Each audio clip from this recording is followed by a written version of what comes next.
Hey everybody, I prepared a case study for you guys to show you how we took a brand from $0 to $3 million in less than a year with positive cash flow. Therefore, we literally started off with 5 to 10 grand in the bank and took this brand up into the 7 figures within a year. I'm going to show you everything inside of the ad account as well as the Shopify. I give you some tips along the way. I'm going to try and be as transparent as possible without revealing the brand. Look forward to seeing you guys and enjoy the video. Hey guys, so $0 to $3 million case study. Welcome. I'm going to give you guys a lot of free tips, some value. Just talking about everything we've done for this brand and how we scale it up pretty much from nothing, going from 0 to a few hundred grand a month really quick. And more impressive than that is the fact that we actually scaled this with positive cash flow. So no credit card was used, not a lot of capital was needed to actually scale this up. And of course, this is 2023 to 2024, so post iOS 14 shows you very much ecom and dropshipping is alive. So yeah, gonna show you guys pretty much everything regarding this brand. I'm not gonna reveal the product though, as we're still running this at the moment. But yeah, welcome. And we want to start off with a quick refresh here and just show you guys some numbers. Now, keep in mind, this is 3 million USD, not Australian, and the ad spend that we're actually running is Australian. So something really interesting that I think, I don't know, it might be a bias, but for me, I feel like if you're paying for ad spend in AUD, you're getting cheaper CPMs than paying it in USD. So I don't know why that is, but in my experience, it seems to be the case. Secondly, if you have a look here, scaling from March and June doing 12K to April, July, 300K in USD. There's been a lot of challenges with this brand as well. We'll go through all of that. But the other thing you can see here is there's $270,000 of draft orders.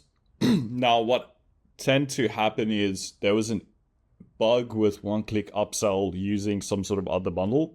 So those orders became draft orders. I don't know why, but there were real orders. There wasn't just a bunch of draft orders for no reason.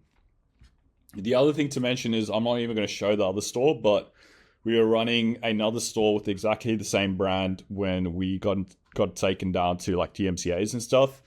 And that was doing probably about 800K to another million in rev. So this is actually about 4 million in rev that we've done USD.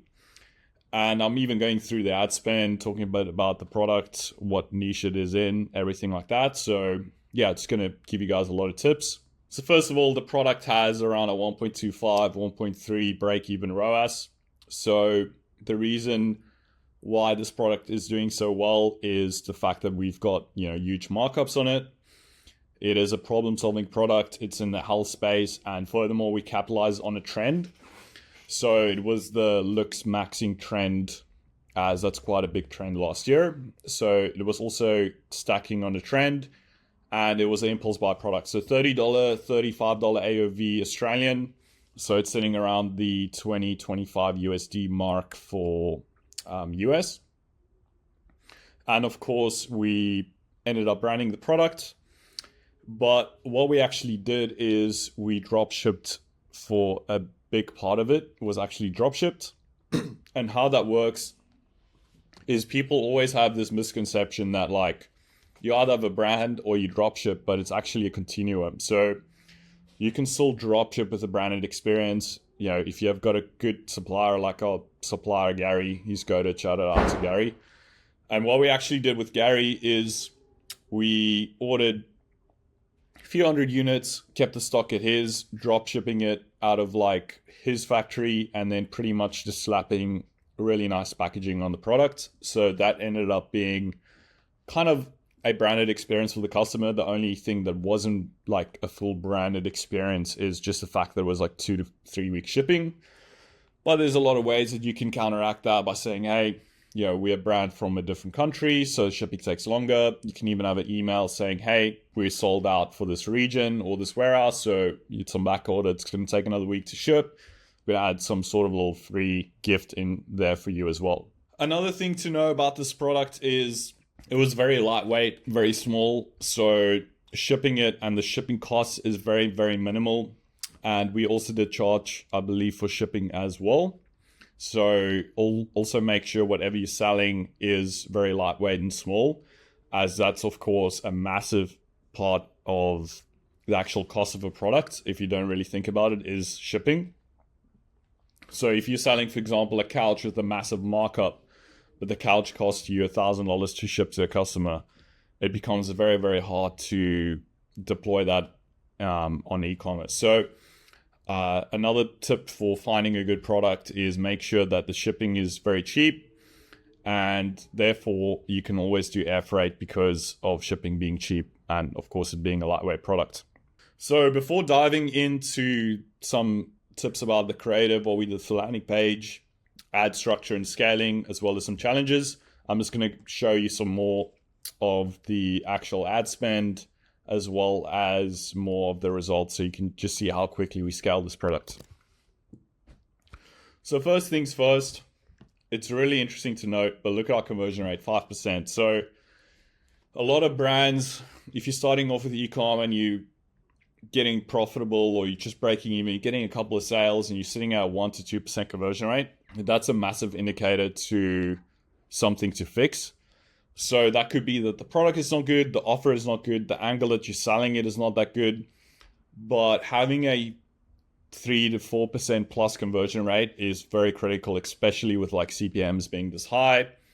You need to have a very solid converting site, and a site that looks very, very branded. So you can't really sell a product that on a site that looks like it's drop shipping, or it looks like it's from China or something. You need to have good product photos. You need to have a full branded experience, preferably some UGC content on the actual theme as well and the product as well. But 5% conversion rate is insane, especially for like something that's pretty much an impulse buy, drop shipping style product. Now, in saying that, if you just think about the math, if this was at 3%, then you would be losing out on like 40% of all of this revenue. So conversion rate is the most underlooked thing, and conversion rate optimization. Every brand I talk to as a marketing agency owner, they always have a conversion rate issue.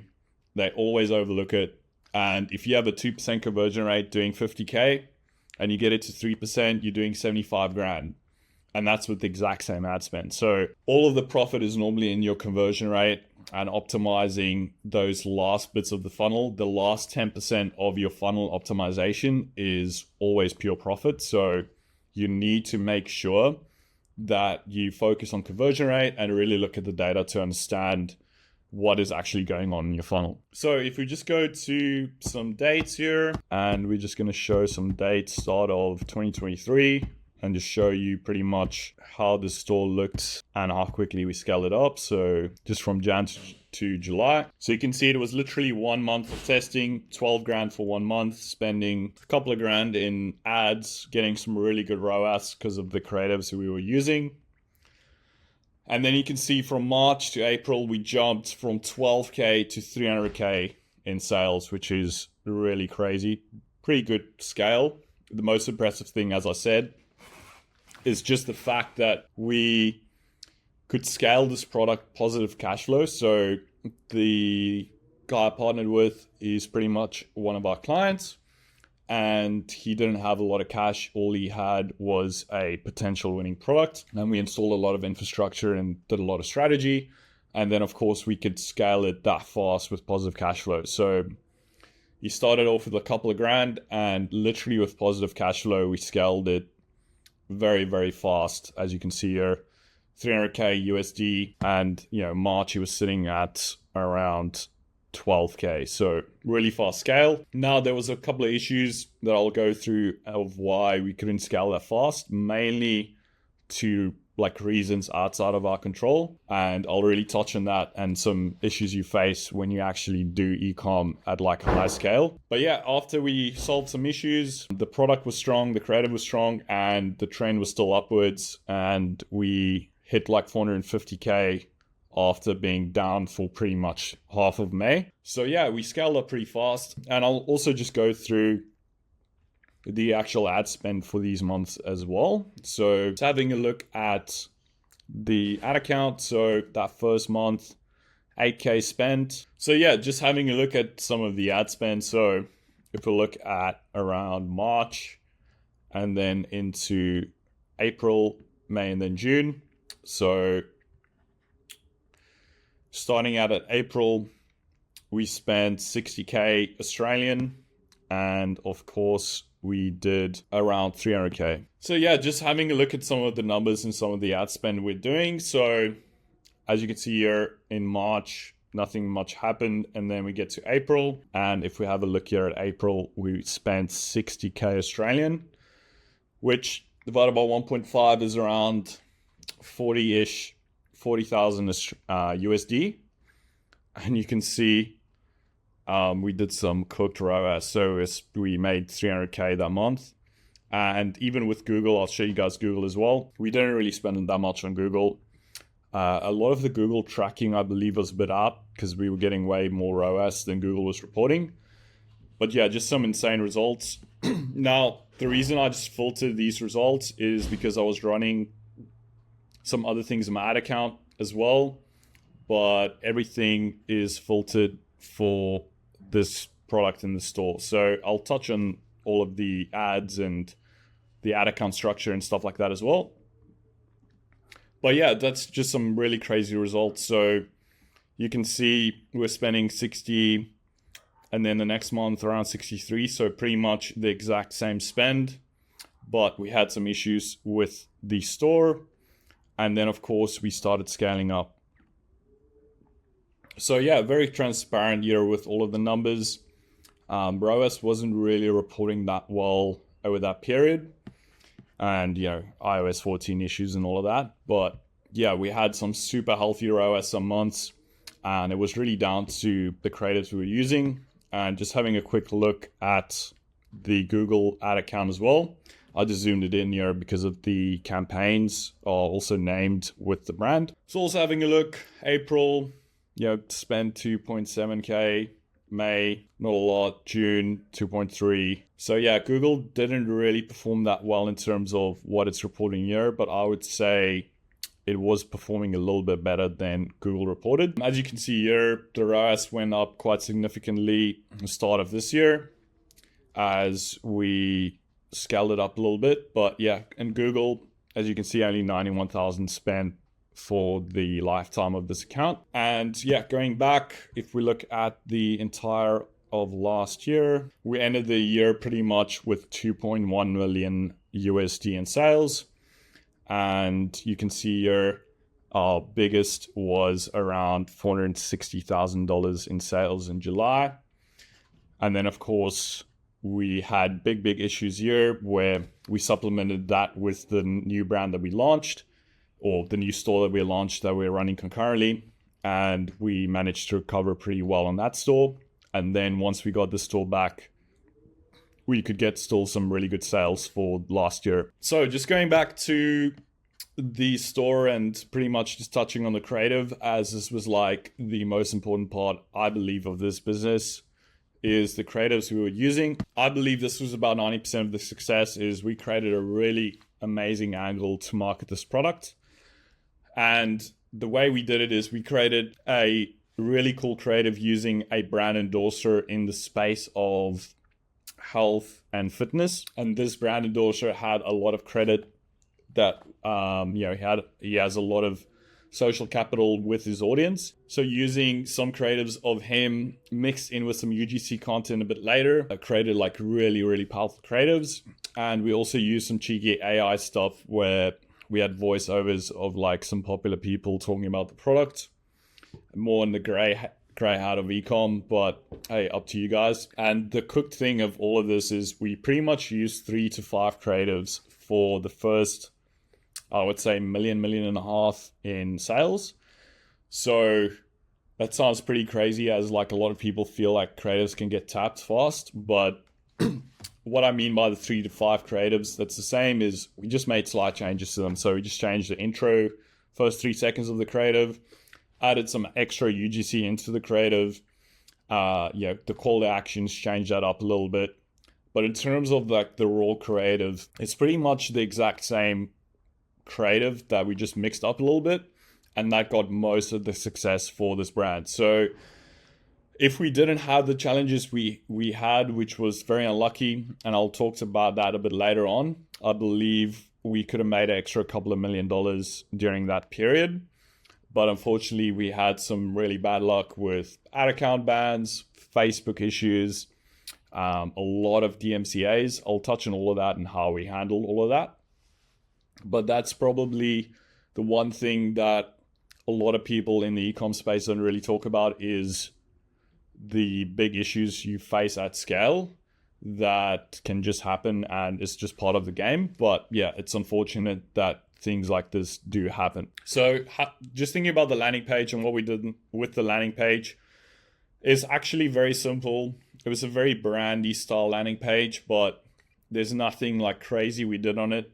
We started off with the motion theme and just very basic things on the landing page. One-click upsell, some reviews, some UGC content, and just cool branded product photos of the product. And I'll show you pretty much the theme we used, and the layout is very similar to this preview of the theme. So we used the minimal theme of Impulse. It's just a $200, $300 Shopify theme. And the layout was very, very similar that you see actually on this theme demo for the theme. So nothing really special. I mean, in terms of like reviews, we added some reviews on the product. And if we go to one of the product pages, the only thing we really done is having a few really cool sections below the product page. So where this theme in the default state doesn't have it, we had frequently asked questions, some reviews, some image sections with like some text talking about the brand and the product and what's important. And of course, really good customer reviews with like photos of using the product. Because we pretty much transitioned quite fast into, as I said, the brandy aspect of dropshipping. So having branded packaging, customers still got the branded experience, which made like the UGC component very easily. And then later, as we scaled, all we really added in was the fact that we actually put the logo of the product onto the product itself and not just the packaging. And then after that, it became pretty much a full brand. So yeah, that's in terms of theme, what we did. Later down the line, which was this year, we transitioned to the Shrine theme. So anyone that's not familiar with the Shrine theme, it's pretty much the wave at the moment. Most of the e-com brands doing like 6 to 7 figures in the dropshipping style space. Shrine is working really well. And then there's a very interesting trend right now, like people doing 8 to 9 figures in e-com a year, is using something called Funnelish, which is kind of like a branded funneling system where you can run a bunch of product pages with one backend. So a lot of people are using Funnelish at the moment for scale, just because you have one backend and you can have multiple front ends of different themes or brands running. But all you do is you just set up like a funnel / one product like landing page. So that's a very interesting trend. But yeah, we use the Shrine theme at the moment. If you want to have a look at like how that's deployed, Frankie Shaw has a very good video on dropshipping landing pages in 2024. Just YouTube him. Shout out to Frankie. And yeah, that's what we pretty much did in terms of the landing page. The main things is, of course, the one-click upsell, which was, I would say, about adding about 10 to 15% in AOV for us, which was pretty much, of course, all like profit. And then secondly, just having the abandoned cart Klaviyo stuff that, you know, sends a couple of abandoned cart emails for people checking out, as well as like SMS bump for abandoned carts as well, but nothing really crazy in terms of the landing page. As this was impulse buy, there's no real point in like going too hard down the retargeting and remarketing route, even in email form, because it was just not that profitable apart from like the abandoned cart emails. So yeah, we didn't really use email too much to try and get people across the line, as it's very much, hey, it's an impulse buy product. You go on the site, you buy it or you don't.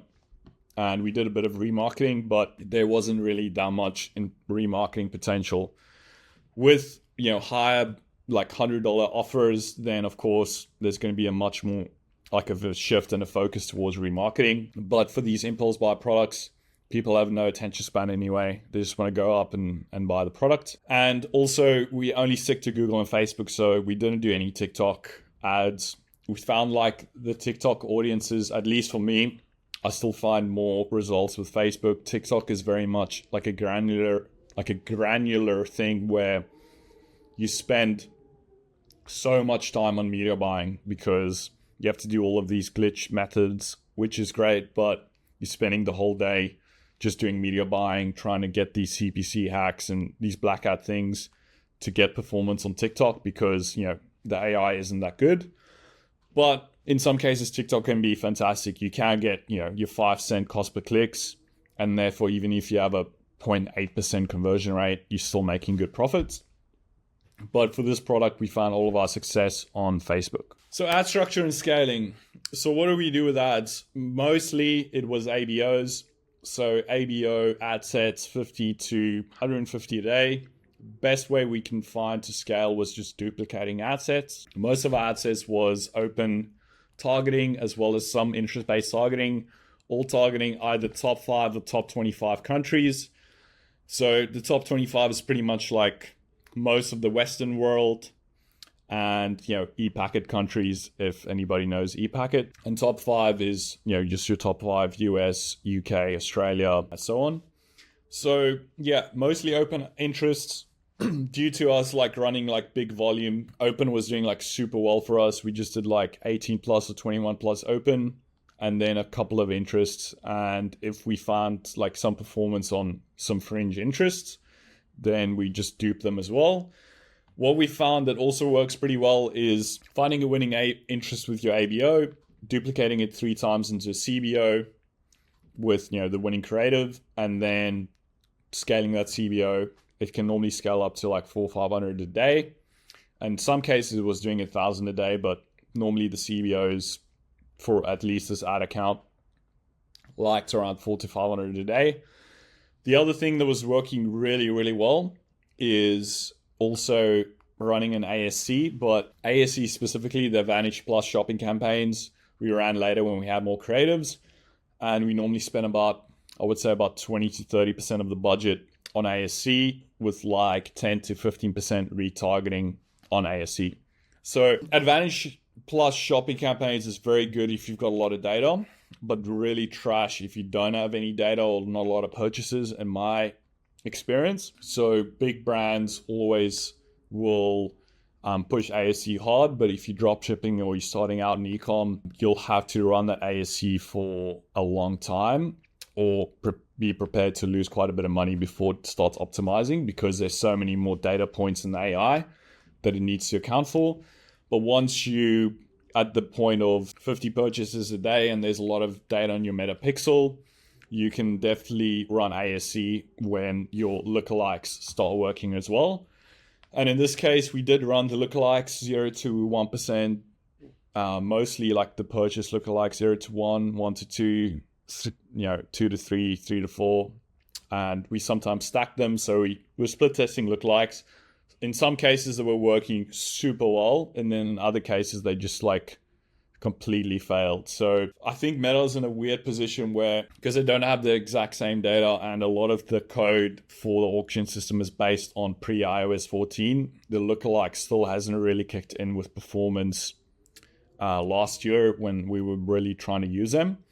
In some cases, we were getting 4 or 5 ROAS on a purchase lookalike, and then in other cases, literally 0 sales. So it's very hit and miss. I'd rather go more on the Advantage shopping side if you're looking for performance rather than lookalikes. But I feel like there is a bit of a change happening right now with lookalikes as well. So another thing I just want to show you guys, the click-through rate of our creatives, as this will really impress you guys and really confirm why we got so much performance. So I'm actually going to show you some of those click-through rates right now. So if you guys have a look here, I just set it from January to June 2023, and you guys can see ROAS, it's reporting pretty all right, but we're getting much more ROAS than this. But if you have a look at the click-through rate, outbound click-through rate, there was some really killer campaigns in here. So we just filter it by that. getting 3%, 2.8, 2.2. And then later when we're targeting the cheaper countries, the click-through rate fell, but we're still getting really good ROAS. So this really helped us scaling a lot, because most of, you guys running creatives, you know, most of your creatives, 1% is kind of like the benchmark. And then if you get like over 1.5, that's really good. But yeah, getting really good click-through rates and, a 50-cent cost per click at a 5% conversion rate in like, top 5 countries is going to get you really good performance. So as you guys can see, most of the clicks was around the dollar mark. It averages around $1.50, which isn't too bad. But keep in mind, of course, the audiences we were targeting is super high value. And of course, that conversion rate was very, very high. So yeah, just wanted to show you guys some of the ad account. And again, you can just see the amount spent for those time periods. So between Jan and June, we did 270,000. And then if we go to Jan and June of last year, it's about 733,000 US, which of course, we've only spent 270,000 AU. So yeah, overall ROAS is like really good. If we're taking 730 times 1.5 divided by 268, it's around a 4 ROAS that this was running across that time period. And let's say another 20 or 30K in Google ad spend. So yeah, very, very healthy ROAS over the 50% margin mark, as mentioned before. So yeah, just want to show you guys a bit more in depth of the ad account before I go into the challenges we're facing. But yeah, it's just some crazy purchase values on some of these like campaigns. 180, 100K, you guys get the deal. But yeah, very good, healthy performance on this ad account. And we really couldn't complain at the time. So going back to challenges, and this is some challenges that probably a lot of you guys are facing. So the biggest one by far was DMCA. So because we set a trend in this product and this category and really pushing super hard in this product, there tended to be a lot of people trying to, DMCA us, pretty much copy our store, run up our creatives and our branding and our product and just pretty much ripping us, and then doing a DMCA where they pretty much do a copyright strike against us. And anyone that knows Shopify, when you do get a copyright strike, you end up with your product getting disabled, your store getting disabled pending review. And of course, then your ads tank and your CPMs rise because Facebook's like, wait, no one's buying anymore. What's happening? There's something wrong with this landing page. So you end up losing like 2 to 4 weeks in optimization. And if there's 30 or 40 people doing this, then that becomes a massive, massive challenge. So yeah, that was our main issue, was people trying to just rip our store and DMCAing us. And it got so bad to a point where I actually got in contact and now know the head of legal at Shopify. And I got her information and we pretty much made our store DMCA proof from Shopify. So she disabled anyone to DMCA us again. And that's a crazy contact to have. So, that's something as an agency I offer now as well, is dealing with DMCAs. I can definitely contact the right person at Shopify now and get that sorted for you, as long as, of course, you guys are doing the right thing. The other thing we had with that is some ad account bans. The main reason for the ad account bans was actually some issues with AMX. And if you guys are using like credit cards and stuff, sometimes they think Facebook charges are sus, disable your card. Then of course the ad account doesn't charge your card and you get disabled. But because I've got some very seasoned ad accounts, it wasn't the biggest challenge. We were down mostly due also to DMCA attacks to our Facebook pages as well, which is like super annoying. And with that, what we tended to do is we actually swapped Facebook pages and created just a new Facebook page every like 2 to 4 weeks. And due to that, we solved like page scores being low, which was also very weird. I think it was part of the DMCA attacks due to like, we've got no customer complaints or chargeback rate of like less than 0.05%. So clients or customers were very happy with the product, but we still had very low page scores. So I think mostly it's due to the competition also DMCAing our Instagrams as well.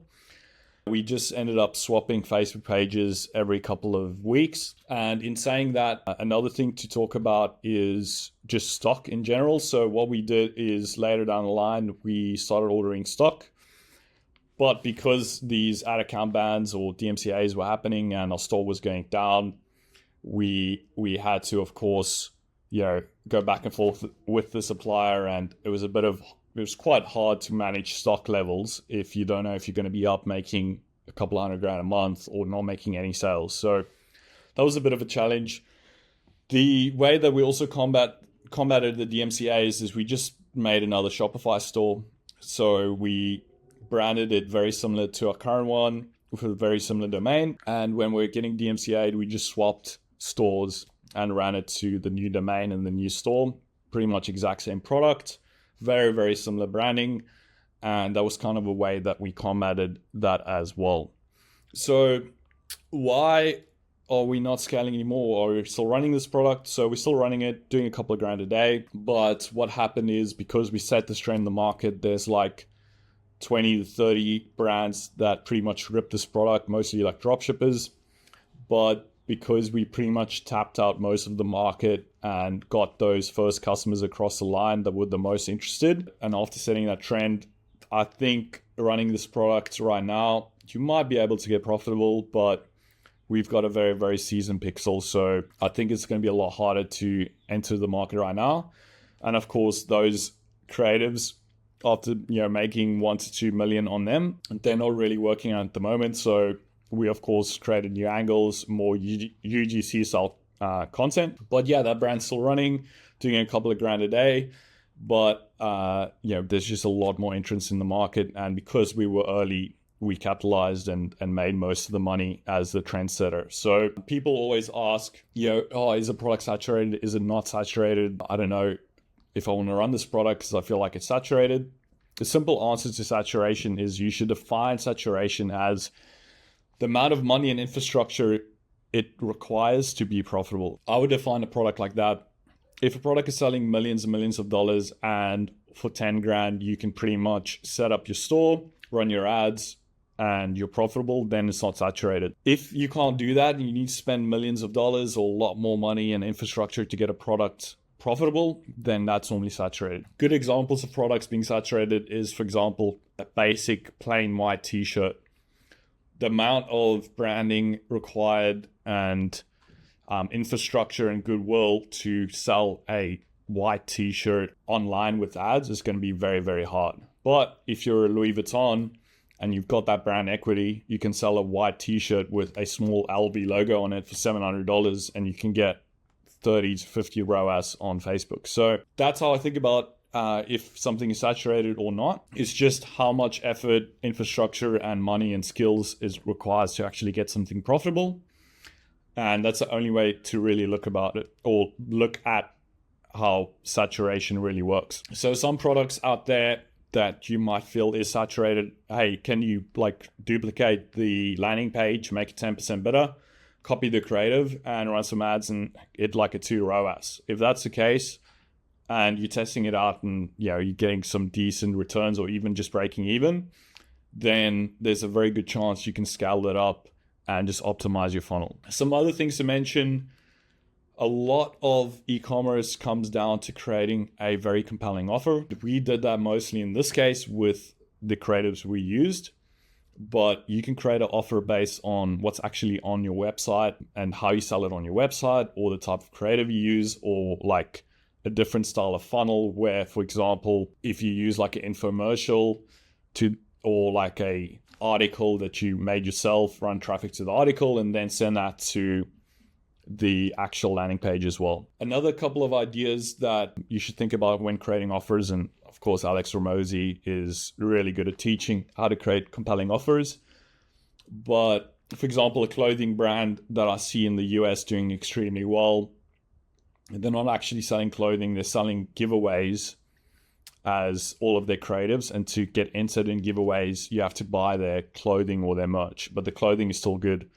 So there's a lot of ways where if you sell the exact same product and become very creative in how you sell it, you can get a 10x performance boost just by changing the way you're selling it. So anyone that is running a product right now or is doing like pretty good sales, you can also, really reinvigorate your business or have massive gains by just rethinking about how you can package that same offer in a new and creative way.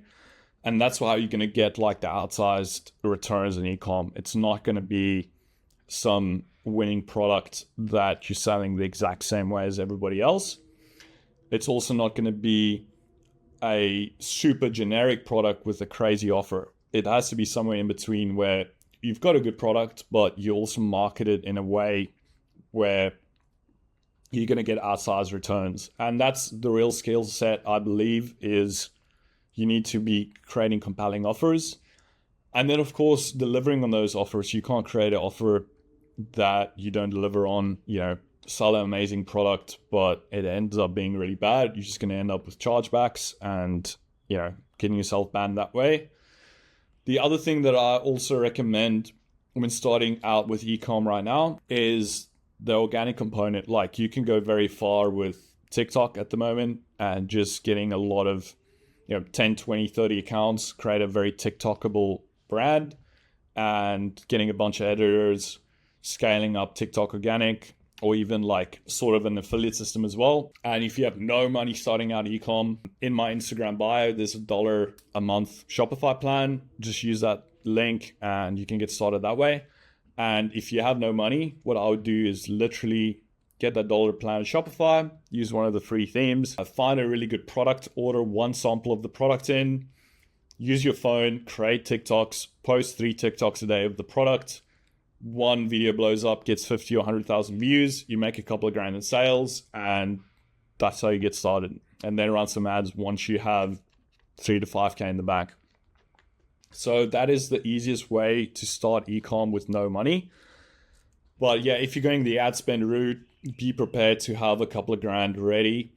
And especially if you don't know what you're doing, you're going to burn money learning. So a lot of people are like, oh, well, you can get started with e-com with 2 grand. Yes, if you have the skill sets and you know what you're doing. But if you don't know what you're doing, you have to burn money to get the lessons to learn and understand what the data is telling you to then optimize or test something different. So I would say, yes, you can get started with a couple of grand, but you need to have the skill sets. If you don't have the skill sets, use the organic methodology, get yourself some money in, get some cash flow in, and then actually spend some money in ads.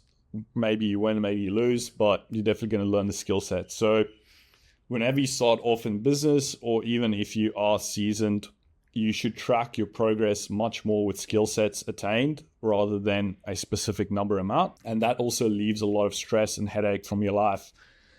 If you feel like, hey, I've got no money in the bank, I'm doing all of this work, and I just feel like very unmotivated. If you know that you're leveling up your skill sets, eventually the money will follow after you have good skill sets. So, there can be a lot of ups and downs. Just focus on leveling up your skill sets. And when your skill set is in the top 1% of a certain industry, you should be earning in the top 1% of the industry. So always focus on skill sets and learning. Of course, in e-com, there's a lot of things to actually learn and optimize and get right. And everything from, creative, copywriting, offer creation, websites, running ads, CRO, emails, all of these different skills, you have to learn and be very good at it. And if you aren't good at a specific skill, outsource it or learn it. But one specific thing in your funnel is literally the constraint of your entire business. So if that's creative, if the creative isn't good, nothing's going to work, no matter how good your site is. Similarly, if the site is bad, but you have a very good creative, it can also not work. So e-commerce is kind of like baking a cake. You have to have all the ingredients right and the right recipe for success. And if one thing is a little bit off, it completely ruins the entire funnel. And then, of course, making no money. So yeah, just focus on skill sets and really focus on creating compelling and very creative offers to actually scale and create really good income. And yeah, the other thing I would say is when everything is working and everything is going well, always be cynical and always make sure that you have all of the infrastructure in place and create yourself a bit of a pillow in terms of hedging risk if things go wrong, making sure you have backup ad accounts, backup pages, backup websites, backing up your customer list. Have all of these backups in place. If something goes wrong, you're not left for dead and you can still find some creative ways to get back up and running. So yeah, that's a bit of a video regarding this brand and some cool lessons in here. If you guys want some more lessons or some more tips or want me to do a breakdown of different stores and stuff like that, just comment it below and I can definitely help you guys out and make another video. First time making a YouTube video, so yeah, let me know what you guys think and have a great day. Talk soon. Bye.